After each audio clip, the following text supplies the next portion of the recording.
چلو ٹھیک ہے، چلو ٹھیک ہے، السلام علیکم ورحمۃ اللہ وبرکاتہ۔ آج ہم یہ اصول حدیث کے بارے میں درس پڑھیں گے۔ اس سے پہلے سیف اللہ بھائی نے درس بنایا تھا موقع سے، اور اس میں انہوں نے بنیادی چیزیں بتائی، اور آج انشاءاللہ ہم اس کی بھی اور وضاحت میں جائیں گے۔ اصول حدیث میں جو مطلب حدیث کی کون کون سی قسمیں ہوتی ہیں، جیسے مرفوع ہوتی ہے، موقوف ہوتی ہے، اور مقطوع ہوتی ہے۔ اس کے علاوہ خبر واحد اور متواتر کے بارے میں بھی دیکھیں گے کہ متواتر کی کون سی قسمیں، خبر واحد کی بھی کون سی قسمیں، اور یہ کیا ہوتا ہے۔ تو انشاءاللہ جتنا کور کر سکتے ہیں ہم کوشش کریں گے اس کو کور کریں گے۔ تو سب سے پہلے تو ہم دیکھیں گے کہ حدیث کی بنیادی تو صحیح حدیث کی شرائط تو عمومی طور پہ بتا دی گئی تھی، لیکن اگر اس کو پھر سے بتا دیں تو عمومی طور پہ 5 شرط ہوتی ہیں۔ پہلی شرط یہ ہوتی ہے کہ عادات الرواہ، حدیث میں سارے راوی عادل ہوئے۔ دوسری ہوتی ہے ضبط الرواہ، سند میں جو راوی ہیں وہ سارے ضابط ہوئے، متقن ہوئے، ان کا حافظہ ٹھیک ہوئے۔ اگر حافظہ نہیں تو اگر کتاب میں روایتیں لکھتے ہیں تو کتاب ان کی صحیح ہوئے، اس میں کوئی تصحیف اور مسئلے نہ ہوئے کسی بھی قسم کے۔ اور تیسری شرط ہے کہ سند متصل ہوئے، اور سند متصل ہونے کی بھی کئی شرائط ہیں کہ سند کب متصل ہوتی ہے، پھر وہ انشاءاللہ آگے وضاحت ہوگی۔ اور اس کے علاوہ یہ تو تین، اس کو سب مانتے ہیں، فقہا بھی مانتے ہیں، محدثین بھی مانتے ہیں، لیکن محدثین جو ہیں پھر وہ 2 شرطیں اور مانتے ہیں جو فقہا نہیں مانتے ہیں۔ وہ یہ ہے کہ روایت میں علت خفی نہ ہو اور روایت شاذ نہ ہو۔ تو یہ 5 شرطیں جو کہ راجح رائے، دوسری جو رائے جو صرف 3 شرطوں والی ہے وہ ٹھیک رائے نہیں ہے، وہ فقہا کی رائے۔ اور یہ کیونکہ حدیث کا علم ہے تو ہم محدثین سے ہی منہج لیں گے، اور ان کے منہج میں 5 شرطیں۔ تو یہ تو ایک سمپل سی بات ہے۔ اور اس کے علاوہ پھر حدیث کس قسم کی ہوتی ہے؟ کیا نبی کے اقوال ہوتے ہیں؟ کیونکہ حدیث تو حادثہ کو کہتے ہیں، حدیث کا لفظ حادثے سے آیا ہے، کوئی بھی حادثہ وہ حدیث ہے۔ اور عرف میں کلام کو حدیث کہتے ہیں، لغت میں حادثے کو کہتے ہیں۔ تو کیونکہ عرف میں کلام کو کہتے ہیں اور لغت میں حادثے کو کہتے ہیں، تو نبی کا حادثہ بھی حدیث ہے، صحابی کا حادثہ بھی حدیث ہے۔ اگر عرف کی نظر سے دیکھیں تو نبی کا کلام بھی حدیث ہے، صحابی اہل بیت کا کلام بھی حدیث ہے، اس میں کوئی مسئلہ نہیں ہے۔ تو اس میں ہم پھر تفریق کیسے کریں گے کہ یا یہ نبی کی حدیث ہے، یا صحابی کی ہے، یا کسی تابعی اہل بیت میں سے کسی کی ہے؟ اس کے لیے پھر یہ ہمارے پاس اصطلاحات ہیں۔ پہلی اصطلاح ہے کہ مرفوع حدیث، یہ نبی کے بارے میں، کہ کوئی بھی حدیث جس میں رفع ہے، راوی نے اس کو اٹھا کے اوپر لگا دیا، سند کو سب سے اونچائی میں لے گیا، مطلب نبی تک لے گیا، اس کو اٹھا کے وہ مرفوع ہے، وہ نبی تک اس نے نسبت دے دی، یہ مرفوع حدیث ہے۔ یعنی نبی کے کلام کو، نبی کے حادثات کو ہم مرفوع حدیث کہتے ہیں۔ اس کے بعد آتی ہے موقوف، یعنی راوی نے اس کو روک دیا، مطلب اس کو اونچائی تک نہیں لے گیا، نبی تک نہیں لے گیا، نبی سے لینے سے پہلے اس کو اس نے روک دیا، مطلب صحابی تک روک دیا، تو ہم کہتے ہیں حدیث موقوف ہے، صحابی تک رکی ہوئی ہے۔ اور پھر آتی ہے مقطوع ہے، مقطوع یعنی کٹی ہوئی ہے، مطلب نہ اوپر تک گئی نہ وہ رک گئی، اس سے پہلے ہی کٹ گئی، اس سے پہلے ہی کٹ گئی، مطلب ہے جیسے تابی یا تبع تابی میں کٹ گئی۔ عمومی طور پہ تابی کی روایت یا اس کے کلام یا اس کے حادثے کو مقطوع کہتے ہیں، لیکن تبع تابی یعنی تابعیوں کے تابعیوں کو، جس کو اتباع التابعین بولتے ہیں، اور ہم پاکستانی اس کو ڈائریکٹ تبع تابعی بول دیتے ہیں، ان کے بھی کلام یا ان کے بھی حادثوں کو مقطوع حدیث کہہ سکتے ہیں، صرف تابعی کے نہیں۔ تو اتنا تو انشاءاللہ کلیئر ہے۔ اس کے بعد ہم آتے ہیں مثال کے طور پہ حدیث میں متواتر بھی آتی ہے اور خبر واحد بھی آتی ہے۔ تو متواتر کی 2 قسمیں، خبر واحد کی 3 قسمیں۔ جہاں تک متواتر کا معاملہ ہے تو کچھ روایتیں قطعی طور پہ متواتر ہوتی ہیں، یا لفظی طور پہ متواتر ہوتی ہیں، اور کچھ معنوی طور پہ متواتر ہوتی ہیں۔ یعنی تواتر اللفظی ایک تواتر یہ، دوسرا تواتر ہے تواتر المعنوی۔ تو جو لفظی تواتر ہے اس کا مطلب ہے وہی سیم الفاظ 5 یا 5 سے زیادہ راویوں سے ہے، ایگزیکٹ سیم، اس میں کوئی اختلاف نہیں ہے، ہم کہتے ہیں لفظی تواتر ہے۔ لفظی، جس طرح من کنت مولا فعلی مولا، یہ ایک ہی الفاظ میں 5 یا 5 سے زیادہ راویوں سے روایت آئے تو ہم کہتے ہیں لفظی طور پہ روایت متواتر ہے، کیونکہ الفاظ ہی سیم ہے اور الگ الگ 5 یا 5 سے زیادہ سندوں سے آ رہا ہے۔ پھر آتا ہے تواتر معنوی، معنوی طور پہ متواتر ہونا، کہ الفاظ مختلف ہوئے لیکن معنی ایک ہے، جس طرح رفع دین کرنا۔ اب رفع دین کی روایتوں کے الفاظ مختلف ہیں لیکن معنی ایک ہے، چیز ایک ہے، کیونکہ چیز ایک ہے۔ اگر وہ 5 یا 5 سے زیادہ راویوں سے یہ روایت آ جائے رفع دین کی، ہم کہتے ہیں معنوی طور پہ متواتر عمل ہے، اس میں کوئی مسئلہ نہیں ہے۔ پھر آتا ہے خبر واحد، یعنی ایسی خبر جو کسی واحد صورت میں آ رہی ہے، ویسے نام واحد رکھا ہے لیکن یہاں پر ان غریب اور عزیز اور مشہور دیا ہوا ہے۔ غریب میں راوی سند سارے ایک ہوتے ہیں، عزیز میں 2 ہوتے ہیں، مشہور میں 3 ہوتے ہیں، اگرچہ وہ 3 تک جاتا ہے لیکن اس کو پھر بھی یہ واحد میں ڈال دیتے ہیں۔ لیکن اس میں کوئی شک نہیں ہے کہ مشہور حدیث کئی گنا غریب حدیث سے زیادہ قوی اور اس میں یقین زیادہ ہے، لیکن ان نے اس کو سب ایک ڈالا ہوا ہے۔ تو خبر واحد میں سب سے پہلے ہم غریب سے شروع کرتے ہیں۔ جیسے کہ غریب روایت میں صرف ایک سند ہوتی ہے، سارے راوی ایک ہوتے ہیں۔ مطلب اس کا یہ مطلب ہے کہ سند کے طبقے ہوتے ہیں۔ سند میں نبی کا طبقہ ہے، نبی کے بعد صحابی کا طبقہ ہے، صحابی کے بعد تابعی کا طبقہ ہے، اور اگر جو بہت پرانی کتابیں، اس میں مطلب یہ بھی ہو سکتا ہے تابعی کے بعد ڈائریکٹ مصنف آئے، یا تو تابعی کے بعد موسٹلی تبع تابعی کا طبقہ آتا ہے، اس کے بعد مصنف کا طبقہ آتا ہے۔ تو یہ کتنے طبقے ہو گئے؟ ہم مطلب نارملی بات کریں تو نبی کا طبقہ 1، صحابی کا طبقہ 2، تابعی کا طبقہ 3، تبع تابعی کا طبقہ 4، مصنف کا طبقہ 5، کیونکہ مصنف عدم ذکر سند میں ہوتا ہے۔ کیا مطلب ہے کہ مصنف کا جب ہم سند دیکھیں اس میں ذکر نہیں ہوتا، ذکر نہ ہونے کے باوجود وہ سند میں، کیونکہ عقلی بات ہے، کتاب بھی سند ہے، وہ بھی سند کے اندر داخل ہے۔ تو یہ 5 لوگ ہو گئے نا، نبی، صحابی، تابعی، تبع تابعی اور مصنف۔ تو غریب حدیث میں یہ ہوتا ہے کہ ان 5 طبقوں میں تفرد ہوتا ہے، غرابت ہوتی ہے۔ غریب بولتے ہیں، یعنی ہم تو اردو میں غریب بولتے ہیں جس کے پاس پیسے نہیں ہیں، وہ غریب ہے، لیکن عربی میں غریب بولتے ہیں جو عرف کے خلاف کوئی چیز ہوئے، کوئی بھی چیز جس میں انفراد ہوئے، کوئی بھی چیز جس میں آئسولیشن ہوئے، اس کو غریب کہتے ہیں۔ جیسے حدیث میں آتا ہے کہ بدأ الاسلام غریبا وسوف يعود غریب فطوبى للغرباء، اسلام غریب شروع ہوا تھا، واپس غریب ہو جائے گا، تو اچھا ہی ہے غریب لوگوں کے لیے۔ مطلب ہے کہ وہ جو لوگ آئسولیشن میں، یعنی عرف میں سب کچھ غلط ہو رہا ہے، گانے سن رہے ہیں لوگ، غلط کر رہے ہیں، ہم ان سے آئسولیٹ ہو کے ان کی مخالف چیز کر رہے ہیں، بالکل الگ چیز کر رہے ہیں۔ سب لوگ شلوار نیچے رکھ رہے ہیں، مسلمان آدمی اوپر رکھ رہا ہے، سب کی مخالفت کر کے ایک آئسولیٹڈ عمل کر رہا ہے، تو غریب عمل ہے اس کا۔ اس طرح کی اور بھی مثال ہے۔ تو غریب کا مطلب ہوتا ہے کوئی بھی چیز جو آئسولیشن میں ہے۔ غریب حدیث یعنی ہر طبقے میں آئسولیشن ہے، تفرد ہے، تفرد ہے، تفرد ہے، ہم کہتے ہیں حدیث غریب ہے۔ ایک تو ظاہر ہے نبی تو ایک ہی ہے، وہاں تو ہر حدیث میں وہاں تفرد ہوتا ہے، اس کی ٹینشن نہیں ہے۔ متواتر حدیث میں بھی نبی کے طبقے میں تفرد ہے، لیکن صحابی سے بات شروع ہوتی ہے، صحابی کے طبقے میں بھی تفرد ہے، صحابی اکیلا وہ حدیث کو بیان کر رہا ہے۔ اس کے بعد پھر تابعی کا طبقہ ہے، اس میں بھی تفرد ہے، صرف ایک ہی تابعی بیان کر رہا ہے۔ پھر اس تابعی کے شاگردوں میں ایک تبع تابعی منفرد ہے، پھر اس تبع تابعی سے صرف ایک مصنف نے اس کو اپنی کتاب میں لیا ہے، تو ہم کہتے ہیں حدیث غریب ہے۔ یہ تو پکی غریب ہے، لیکن غریب حدیث یہ بھی ہو سکتی ہے کہ ان سارے طبقوں میں سے ایک طبقہ میں تفرد ہے سوائے نبی کے۔ ظاہر ہے نبی تو صلی اللہ علیہ وآلہ ایک ہی ہے، وہ تو متواتر حدیث میں بھی اس طبقے میں تفرد ہے۔ تو میرے خیال چلیں اس طبقے کی ہم بات نہیں کرتے تاکہ کنفیوژن نہ ہو، ہم صرف صحابی سے شروع کرتے ہیں۔ اگر ایک روایت ہے اس کو ہزار تابعی بیان کر رہے ہیں، 1000 تبع تابعی اور 1000 مصنف، لیکن صحابی ہے کیا؟ یہ پھر بھی غریب ہے، کیونکہ ان میں سے صحابی کے طبقے میں تفرد ہے۔ تو غریب حدیث وہ ہے کہ جس کی سارے طبقوں میں، یعنی صحابی، تابعی، تبع تابعی اور مصنف، یا تو ان چاروں میں سے ایک میں بھی اگر تفرد ہو جائے تو ہم کہتے ہیں حدیث غریب ہے، غریب حدیث ہے۔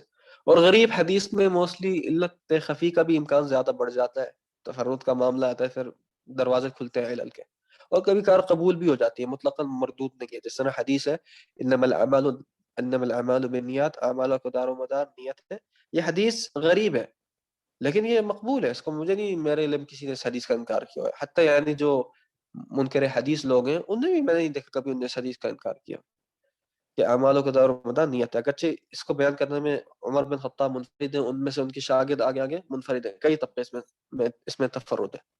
پھر آتی ہے عزیز حدیث۔ عزیز وہ حدیث ہے جو غریب سے عزیز ہے، غریب سے اس کے بعد عزت زیادہ ہے۔ اچھا، غریب سے اس کے بعد عزت کیسے زیادہ ہے؟ کیونکہ اس میں ایک کے بجائے 2 ہیں، ہمیشہ 2 لوگ ایک سے زیادہ عزت والے ہوتے ہیں، تو اس میں پھر 2 صحابی ہیں، 2 تابعی ہیں، 2 تبع تابعی ہیں، اور 2 مصنف ہیں کم سے کم، اور ہو سکتا ہے 3 صحابیوں ہیں، پھر آگے سے 2 2 2، پھر بھی یہ عزیز مانا جائے گا۔ یعنی اگر کسی بھی طبقے میں 2 راوی ہیں اس حدیث عزیز ہے، اگر صرف 2 مصنف ہیں تو حدیث عزیز ہے، اگر صرف 2 صحابی ہیں تو حدیث عزیز ہے، اگر صرف 2 تابعی ہیں سند میں حدیث عزیز ہے۔ معذرت۔ تو اس طرح کی حدیث کو ہم کہتے ہیں عزیز، جس کے کسی بھی طبقے میں 2 راوی ہیں، یا صرف ایک طبقے میں 2 راوی ہوئے، باقی میں 3 4 10 بھی ہوئے، لیکن اگر ایک طبقے میں 2 رہ گئے تو پھر بھی عزیز۔ پھر آتی ہے مشہور۔ مشہور وہ حدیث ہے جس کے سند کے طبقے کے راویوں میں کم سے کم 3 راوی ہوئے، یا سب میں ہی 3 ہوئے، یا صرف ایک طبقے میں 3 ہو، تو اس طرح کی حدیث کو ہم کہتے ہیں یہ حدیث مشہور ہے، اس کو شہرت ہے۔ کیونکہ 2-3 لوگ جماعت ہے، جماعت میں 3 لوگ ہوتے ہیں، جمع کے صیغے میں کم سے کم 3 لوگ ہوتے ہیں.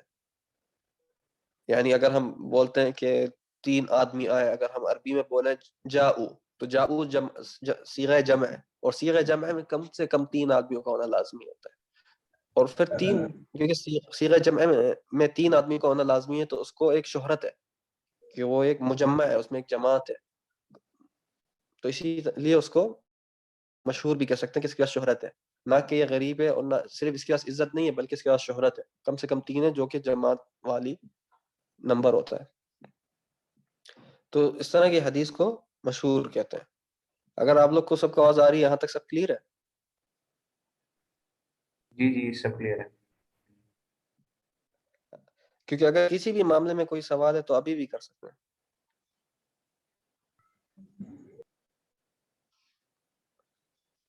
اچھا، اس کے بعد کسی کو ہم دیکھتے سوال ہیں. ہوگا تو ہاتھ جی بلند کر دیں. جی، سوال کسی ہوگا کو تو سوال ہوگا ہاتھ بلند کریں گے، یہاں پہ آپشن ہے. اچھا، وہ پھر کہاں سے دکھے گا مجھے؟ ہلو، ایسے جی آیا؟ ایک بھائی کا ہلو. سوال ہے کچھ. جی ایکچولی ہم ہاں بھائی. آگے کا جو آپ جو خطبات ہے اس کو ہم مس کر چکے. آج ہی ہم جوائن کیا آپ کے ساتھ، تو اس کا ہاں مجھے کیا جو آپ نے ریکارڈ کروایا وہ مل سکتا ہے، وہ مٹیریل؟ جی، اصل میں وہ میں نے ریکارڈ نہیں کیا ہے، سیف بھائی نے کیا ہے، لیکن وہ ریکارڈر وہ جو ہے نا وہ آپ کو یوٹیوب پر اپلوڈ کر کے اس کا لنک آپ کو دے دیا جائے گا انشاءاللہ. پلیز پلیز، نا بہت بہت شکریہ آپ کا. جی. اچھا، اس کے آگے یہاں پر ہے کہ حدیث کی سند کی 2 قسمیں، یا تو سند متصل ہے یا تو غیر متصل ہے، کوئی تیسری صورت نہیں ہو سکتی. متصل سند جو ہے اس میں پھر یہ ہوتا ہے کہ غیر متصل والی شرائط میں سے کچھ سب پکی ہوتی ہیں، ان میں سے کوئی بھی مس نہیں ہے. ایک بھی چیز مس ہو جائے پھر اس سند کو غیر متصل کہتے ہیں. متصل سند میں شرط تو یہ ہے کہ سارے راوی جو ہیں ان کی ایک دوسرے سے سماع ہے، ملاقات ہوئے گی، پھر سماع بھی ہوئے گی، اور پھر بعد میں یہ بھی ہے کہ اس میں تدلیس نہ ہوئے. کہ کبھی کبھار راویوں کی ملاقات بھی ہوتی ہے، سماع بھی ہوتی ہے، لیکن وہ کوئی فلان روایت اس میں تدلیس کی گئی ہے، کسی راوی کو گرایا گیا ہے. اس طرح کہ ہم کہتے ہیں سند بالکل متصل ہے. پھر اس کی جو الٹ ہے، غیر متصل کی سند متصل نہ ہوئے، اس میں کئی وجہ ہو سکتے ہیں کہ سند متصل نہ ہو سکے.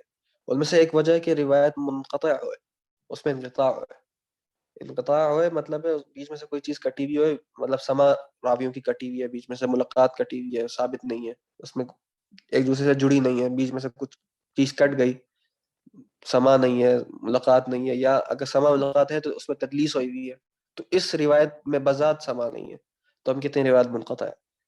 تو اس طرح کی روایت کو منقطع کہتے ہیں.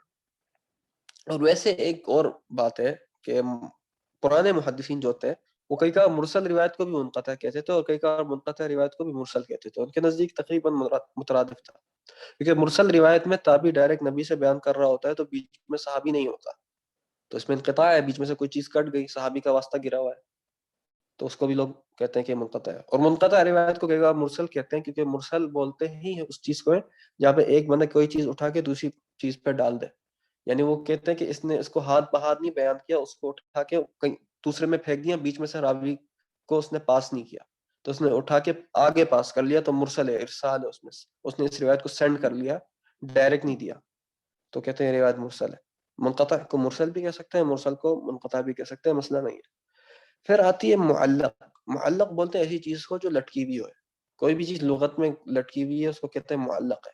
اور اصول حدیث میں معلق اس روایت کو کہتے ہیں جس کی سند لٹکی ہوئی ہوئے، یعنی نیچے سے اس کا کوئی حصہ مس ہوا ہے.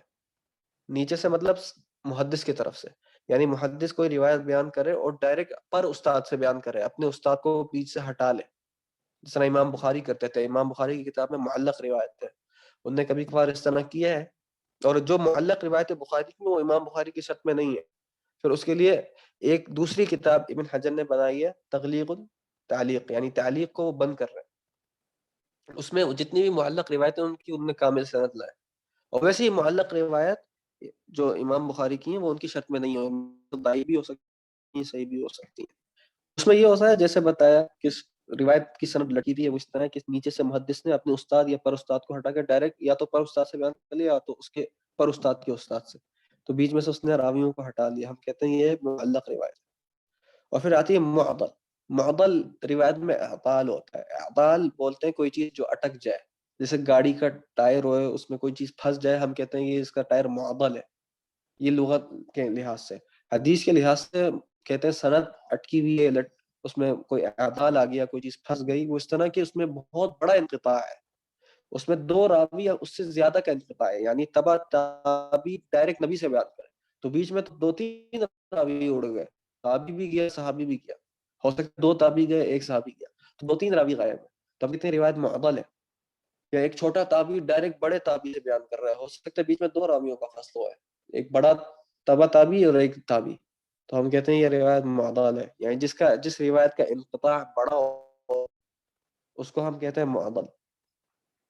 پھر آتی ہے مرسل، وہ مطلب منقطع میں نے کچھ حد تک بیان کر لیا، لیکن محدثین کے اصطلاح میں بتا دوں، مرسل اکثر اس روایت کو کہتے ہیں جہاں تابعی ڈائریکٹ نبی سے بیان کرے، یہ جو متاخرین میں معروف ہے، متاخرین بولتے ہیں بعد کے محدثین کو، جیسے ابن حجر اور ذہبی اور یہ لوگ، ان میں زیادہ تر جن نے کتابیں بنائی ہیں اصول حدیث کی، الفیہ ہو گئی، سیوطی کی ہے وہ، تو وہاں پر مرسل ہم کو ملتا ہے جہاں تابعی ڈائریکٹ نبی سے بیان کرے۔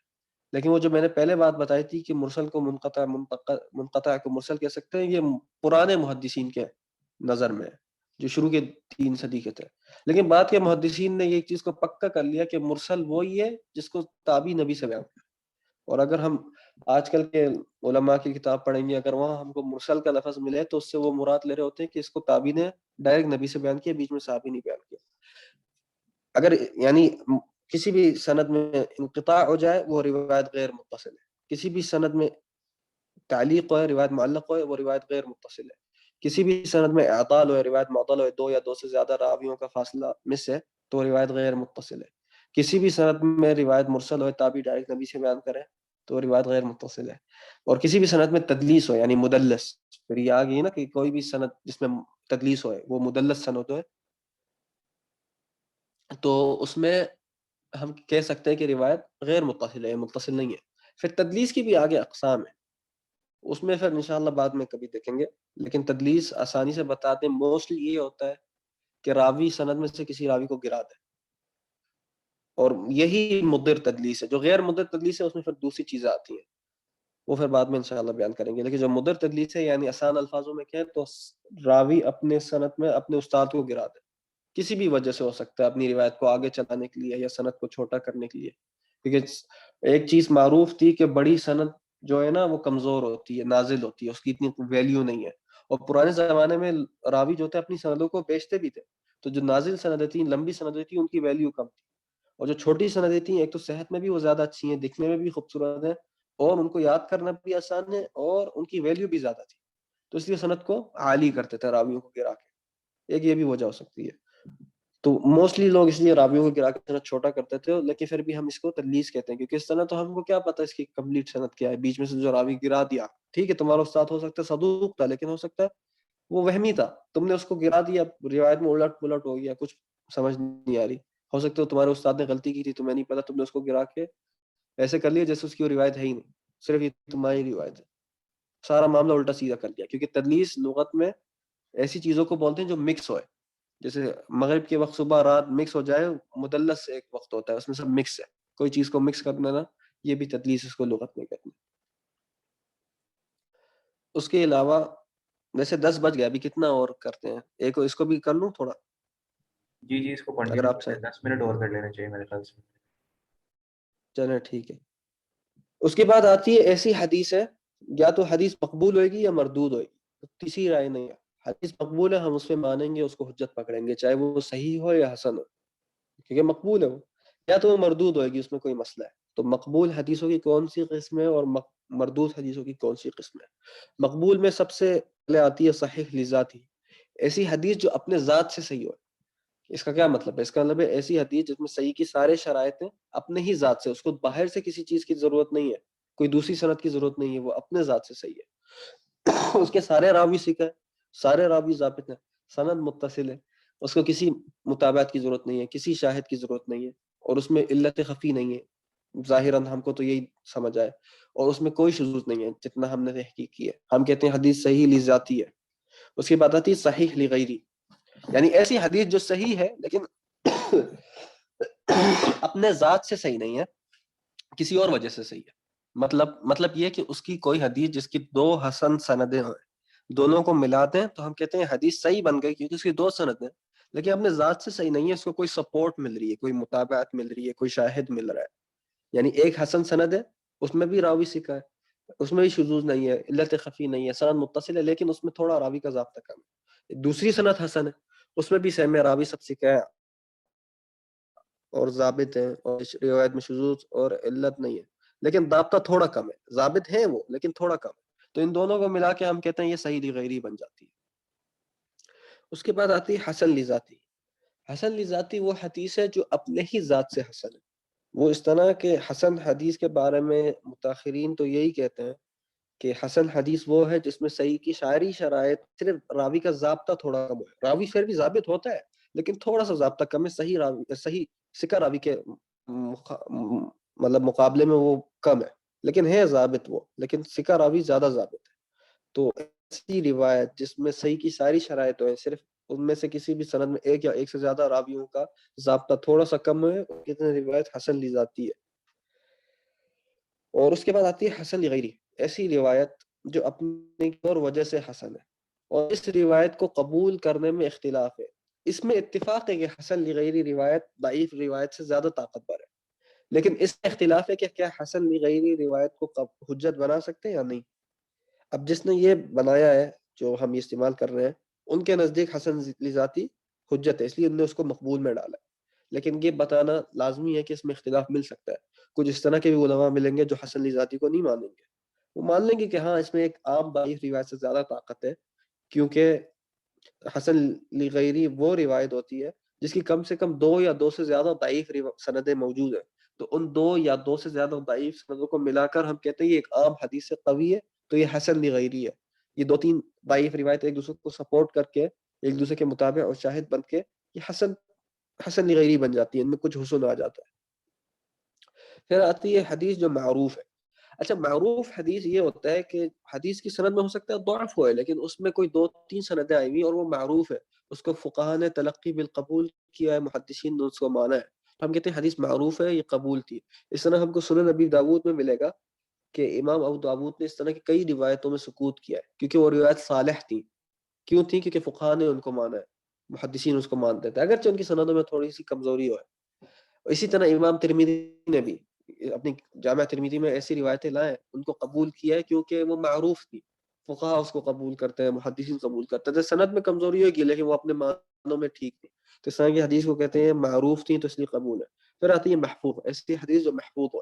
محفوظ اس حدیث کو کہتے ہیں جس میں کوئی علت خفی یا شذوذ نہ ہو، تو ہم کہتے ہیں محفوظ حدیث ہے، اور موسٹلی محفوظ حدیث صحیح ہوتی ہے. پھر آتی ہے مردود. مردود کی کئی قسمیں، یعنی حدیث کئی وجہ سے ضعیف ہو سکتی ہے، مردود ہو سکتی ہے. پہلی وجہ لکھی ہے ضعیف، یعنی سند میں کوئی ضعف ہے، کوئی راوی کی عدالت میں مسئلہ ہے، فاسق ہوئے، فاجر ہوئے، پکا بڑا بدعتی ہوئے، یا تو وہ اس کا حافظہ کمزور ہوئے، کوئی مسئلہ ہوئے، تو ہم کہتے ہیں حدیث ضعیف ہے. پھر آتی ہے موضوع. متاخرین کہتے ہیں موضوع وہ حدیث ہے جس کی سند میں کوئی کذاب راوی ہے، تو یہ متاخرین کے نزدیک، بعد کے محدثین نے یہ چیز ڈالی ہے، کسی بھی سند میں کذاب راوی کہتے ہیں حدیث موضوع ہے.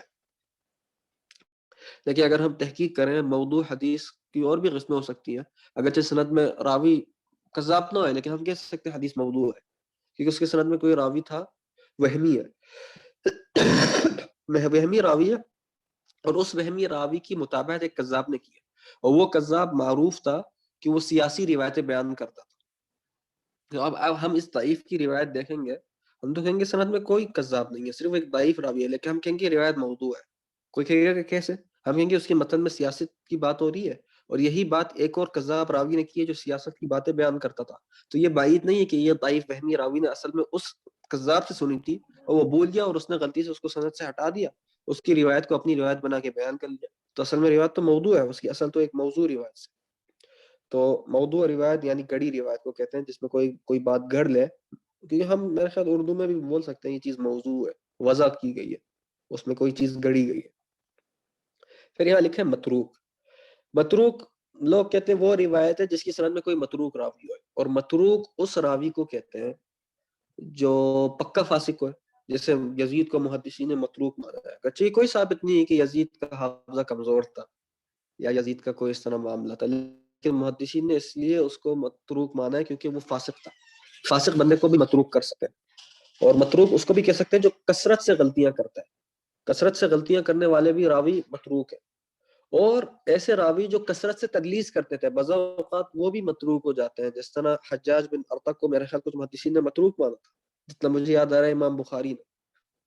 تو کثرت سے تدلیس کرنے والوں راویوں کو بھی محدثین نے ترک کیا، جن کی روایت میں کوئی فائدہ ہی نہیں ہے، لذاتی دور کی بات ہے، وہ شواہد متابعات میں بھی نہیں چلتی، ہم کہتے ہیں متروک راوی ہے، کوئی فائدہ نہیں ہے ان کا. پھر آتے ہیں منکر روایت. منکر روایت وہ پھر منکر میں بہت وضاحت ہے. متاخرین کے نزدیک منکر وہ روایت ہے جہاں پر ضعیف کسی ثقہ کی مخالفت کرے. وہ اگر کوئی ضعیف ایک روایت لائے اور وہ صحیح کے مخالف ہے تو متاخرین کہتے ہیں روایت منکر ہے. لیکن متقدمین کے نزدیک منکر کے کئی معنی ہیں، کیونکہ لغت میں منکر بولتے ہیں ایسی چیز جو قابل انکار ہے. تو کوئی بھی حدیث جس میں کوئی کسی بھی قسم کی علت ہے وہ قابل انکار ہے، وہ منکر ہے اگر لغت میں دیکھا جائے.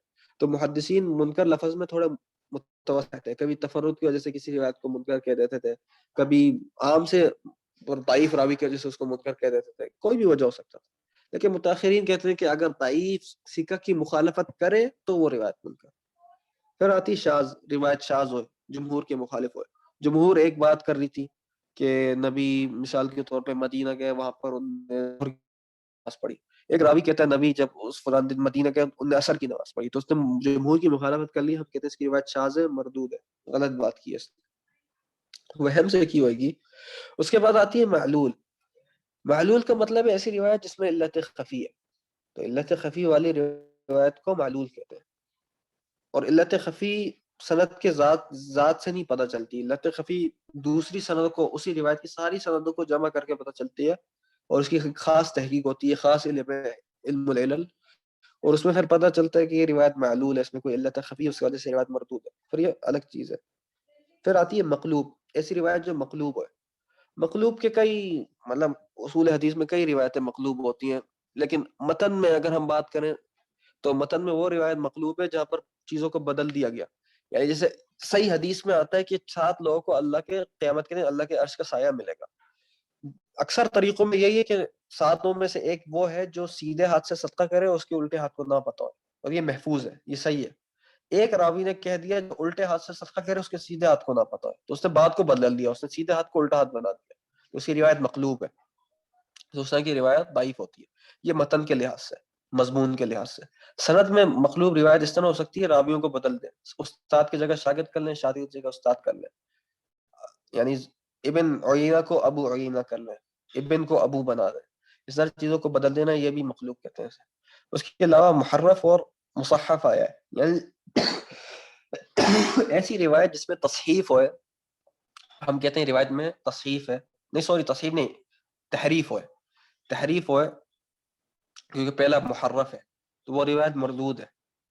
تحریف اس طرح ہو سکتی ہے اس میں کوئی چیز غلط لکھی ہوئے، کوئی بھی روایت اس میں چیز غلط لکھی ہوئے، کچھ اور لکھا تھا اس کو کچھ اور لکھ دیا گیا، تحریف ہو گئی، تو ہم کہتے ہیں روایت مردود ہے. یہ پھر ہم کو مخطوط کے علم سے پتہ چلتا ہے. ایسے کچھ آج کل لوگ ہیں یہ جو ہم تک کتابیں پہنچی ہیں یہ سب مخطوط کے علم سے پہنچی ہے. مخطوط کے یہ ایک خاص علم ہے کہ یہ جب کتابیں لوگ نکالتے ہیں، پرانی کتابیں ملتی ہیں، اس کی تحقیق کی جاتی ہے، تحقیق کر کے ہم تک پہنچتی ہے. اور اس کے الگ الگ نسخے ہوتے ہیں، کیونکہ ایک محدث امام بخاری ہے مثال کے طور پہ، ان کی اگر کوئی کتاب ہے اس کے 5-6 نسخے تھے، ہر شاگرد کا اپنا نسخہ ہے. تو اب جب ہم تک کتاب پہنچتی ہے ہم سارے نسخوں کو رکھتے ہیں. اب بعض شاگردوں نے چیز غلط لکھی ہے، امام بخاری نے کچھ اور کہا تھا، شاگرد نے کچھ اور لکھ دیا غلطی سے، تو اس میں تحریف ہوئی ہوئی ہے، تو وہ روایت مردود ہے، وہ سند مردود ہے جس میں تحریف ہوئی ہوئی ہے. کوئی مضمون میں، متن میں کوئی لفظ میں تحریف ہوئی ہے، مردود ہے. تو کیسے پتہ چلے گا کہ تحریف کہاں ہوئی ہے؟ پھر وہ علم جو مخطوط کے علم والے ہوتے ہیں وہ سارے نسخوں کو جمع کر کے جمہور کی بات دیکھتے ہیں. 6 شاگردوں کو رکھا، 5 شاگردوں نے ایک بات لکھی ہے، ایک نے کچھ اور لکھی ہے، ہم کہتے ہیں اس نے تحریف کی، اس کا نسخہ ہی میں تحریف بھرا ہوا ہے، یا 1-2 لفظ میں تحریف ہے، جو بھی مختلف ہوتا ہے. کبھی کبھار پورا نسخہ میں 60%، 70% تحریف ہے، شاگرد کی رائٹنگ صاف نہیں تھی، پتہ نہیں سب الٹا سیدھا لکھا ہوا ہے، کچھ بھی ہو سکتا ہے. اسی طرح وہ مصحف بھی ہوتا ہے. مصحف میں نقطوں کا فرق آ جاتا ہے، کسی روایت میں تصحیف ہوئے نقطوں کا فرق آ جاتا ہے، زبر زیر کا فرق آ جاتا ہے. یعنی کچھ اور لکھا ہوا ہے 60 کو 90 لکھا ہوا ہے کیونکہ 60 90 ملتا جلتا ہے، اس طرح کر کے 90 کو 70 لکھ دیں کیونکہ عربی میں 90 کو 90 کہتے ہیں، 70 کو 70 کہتے ہیں، 60 60 کو کہتے ہیں. تو ان میں سے جو الفاظ ملتے جلتے ہیں ان میں آگے پیچھے کر دینا، اس کو ہم کہتے ہیں تصحیف ہو گئی، زبر زیر آگے پیچھے ہو گئے، نقطے آگے پیچھے ہو گئے. پھر آگے مجہول، یعنی ایسی روایت جس کی سند میں مجہول راوی ہوئے. مجہول کی بھی پھر دو قسمیں، مجہول العین بھی آتا ہے، مجہول الحال بھی آتا ہے. کہا جاتا ہے کہ مجہول العین وہ راوی ہے جو اپنے آنکھوں سے مجہول ہے، اس کو کسی نے دیکھا ہی نہیں، صرف اس کا ایک شاگرد ایک بار روایت بیان کر کے غائب ہو گیا، وہ کہتے ہیں مجہول العین، اللہ جانے انسان بھی تھا، جن تھا، کون تھا. پھر مجہول الحال آتا ہے جو اپنے حالت سے مجہول ہے، مطلب لوگ اور حالت یعنی اپنی عدالت کی حالت میں، جسمانی حالت میں نہیں. جسمانی حالت میں ہم جانتے ہیں یہ انسان تھا، ایک بڑا آدمی تھا، اس کے 3 4 شاگرد تھے، لیکن اس کی حالت کیا تھی وہ مجہول ہے. اس کا حافظہ کیسا تھا مجہول ہے، دیندار تھا نہیں تھا مجہول ہے، حالت میں مجہول ہے. اور بعض لوگ مجہول الحال کو مستور بھی کہتے ہیں، ایسا راوی جس میں سترہ ہے، اللہ نے اس پہ سترہ ڈال دیا، اس پہ پردہ، پتہ ہی نہیں اس کا حافظہ کیسا تھا، دین میں کیسا تھا. اتنا پتہ ہے کہ وہ انسان تھا، اس کے شاگرد تھے، بوڑھا تھا، لیکن کیسا تھا کیسا نہیں تھا اس پہ پردہ ہے، مستور ہے، جس کو مجہول الحال بھی کہتے ہیں. اور ایسی روایت مردود ہوتی ہے، اس کو قبول نہیں کرتے. پھر آتی ہے مضطرب، ایسی روایت جس میں اضطراب ہوئے. اضطراب کنفیوژن کو بولتے ہیں، سخت اختلاف کو. کوئی بھی روایت میں کنفیوژن، سخت اختلاف ہوئے، وہ روایت مضطرب ہے اور وہ مردود ہے. جس طرح ایک روایت ہوئے وہ مرفوع بھی آ رہی ہوئے کہ راوی کہہ رہا ہے نبی کا کلام ہے، دوسرا راوی کہہ رہا ہے نہیں یہ صحابی کا کلام تھا، تیسرا راوی کہہ رہا ہے نہیں یہ تابعی کا کلام تھا.